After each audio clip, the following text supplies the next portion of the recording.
So hello everyone. सो इस video में हम देखेंगे, जैसा कि आपको पता है आईआईटी बीएचयू ने अपनी शॉर्टलिस्टेड कैंडिडेट्स की लिस्ट अनाउंस कर दी है एमटेक के लिए। तो आपको सिंपली करना क्या है, आईआईटी बीएचयू एडमिशन एमटेक 2025 आप गूगल पे आप सर्च करेंगे और आप इस पेज पे आ जाएंगे। तो इस पेज पे आके आपको दिखेगा, जैसे ये दिख रहा है आपको, लिस्ट ऑफ शॉर्टलिस्टेड कैंडिडेट्स। यहाँ जाके आपको सारे डिपार्टमेंट जिसमें शॉर्ट लिस्टिंग हुई है, पीएचडी की अभी नहीं हुई है, सिर्फ एमटेक या एम फार्मा की है। एम फार्मा की भी नहीं है, सिर्फ एमटेक की है ये सारे। तो इसमें देख सकते हैं biochemical, biomedical, ceramic engineering, civil engineering, chemical engineering, chemistry, computer science.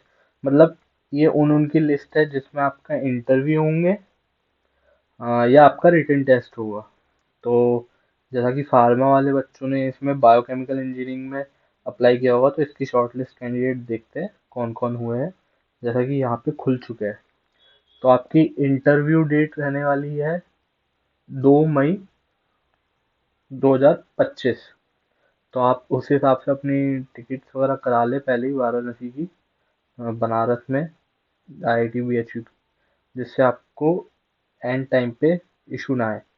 और फ्रॉम टू 2 मई को ही आपका इंटरव्यू खत्म हो जाएगा, सिर्फ इंटरव्यू होगा और डॉक्यूमेंट वेरिफिकेशन होगा। डॉक्यूमेंट्स वगैरह का आपके पास मेल आ जाएगा कि आपको क्या क्या डॉक्यूमेंट्स लेके जाने हैं, या ये पूरी आपकी लिस्ट है। मैं आपको टोटल कैंडिडेट्स बता देता हूँ कितने शॉर्ट लिस्ट हुए हैं। 389 टोटल कैंडिडेट्स शॉर्ट लिस्ट की गए I I T B H U के लिए, एमटेक इन बायोकेमिकल इंजीनियरिंग। तो इस हिसाब से ही देखना, और एक बार सीट्स देख लेना। सीट्स में टोटल 12 है। 12 सीट्स में से भी इसमें 4 जनरल की है। बाकी आप एक बार देख लेना, और बाकी सबकी और थोड़ी कम कम है। तो उसके हिसाब से ही आप अपना देखना। आपकी रैंक अगर अंडर 500 है, तो मैं सजेस्ट करूँगा कि आप इसका इंटरव्यू देने जाए। अगर आपके घर के पास है, ज़्यादा दूर नहीं है, 6-7 घंटे दूरी है, तो आप प्रेफर कर सकते हैं जाना। और अगर 500 से ऊपर भी रैंक है, तो ये ना सोचे कि आप सेलेक्ट नहीं होंगे। Totally based on the interview. Interview में एज सच ज़्यादा कुछ आपसे शायद पूछेंगे नहीं है, सिर्फ आपके प्रोजेक्ट से रिलेटेड और आपका इंट्रोडक्शन आप प्रिपेयर कर ले अच्छे से। तो जिसका भी पास है वो तो जाए, और जिसको एक्सपीरियंस गेन करना है इंटरव्यू का वहाँ पे, वो भी जा सकता है। लेकिन प्रेफरेंस ये रहेगी कि सीट्स कम है।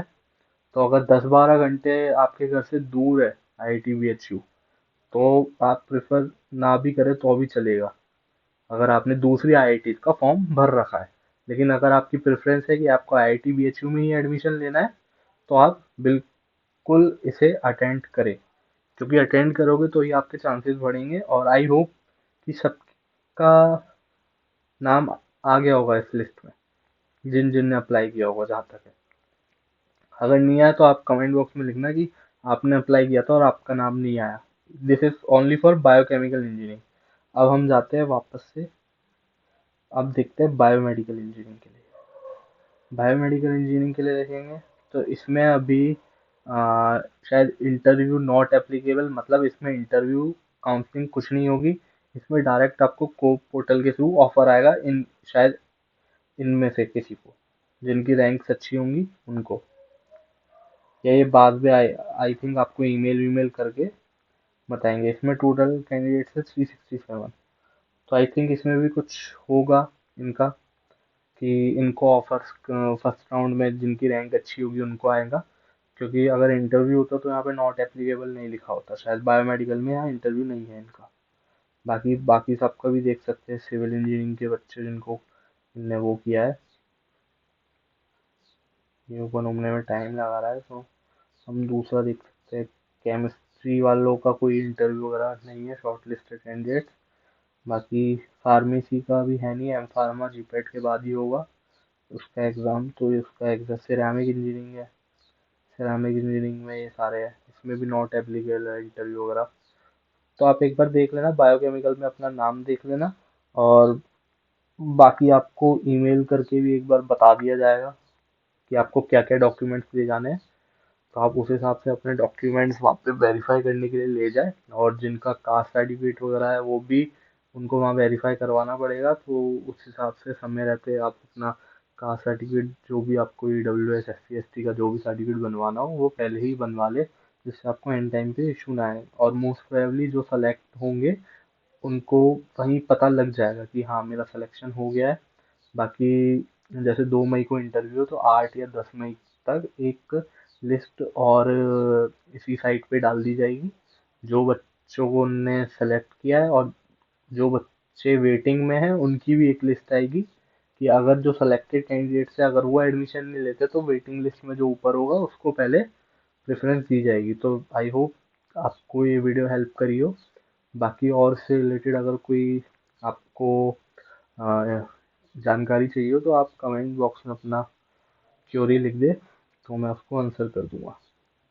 बाकी एक बात और, जिन जिन को IIT भिलाई के रेफरी डिटेल्स में आपको क्या भरना है, रेफरी डिटेल्स में आपको सिंपली भरना है जो भी आपके प्रोफेसर्स है या किसी भी प्रोफेसर के अंडर आपने कोई प्रोजेक्ट किया है, चाहे वो आपके कॉलेज की हो चाहे वो किसी और कॉलेज की हो, अगर वो आपको जानते हैं और एकेडमिक फील्ड से होनी चाहिए, वो एकेडमिक फील्ड से, तो आप उनका डिटेल्स डाल सकते हैं, ईमेल आईडी नंबर वगैरह उनका नाम वगैरह।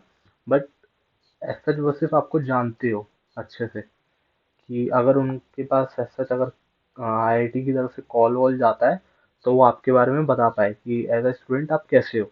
तो रेफरी डिटेल में ये डालना है। और जो DU नंबर है वो सबका ही इनवैलिड आ रहा है, बहुत ज़्यादा एरर्स आ रहे हैं उसमें।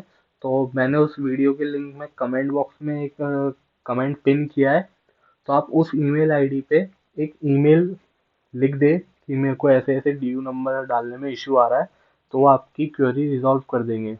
मैंने भी ऐसे ही किया था, विद इन 1-2 डेज उनका रिप्लाई आ जाता है। तो जब ही होगा वो, क्योंकि सबके साथ आ रहा है वो इशू, तो आपको मेल करना पड़ेगा।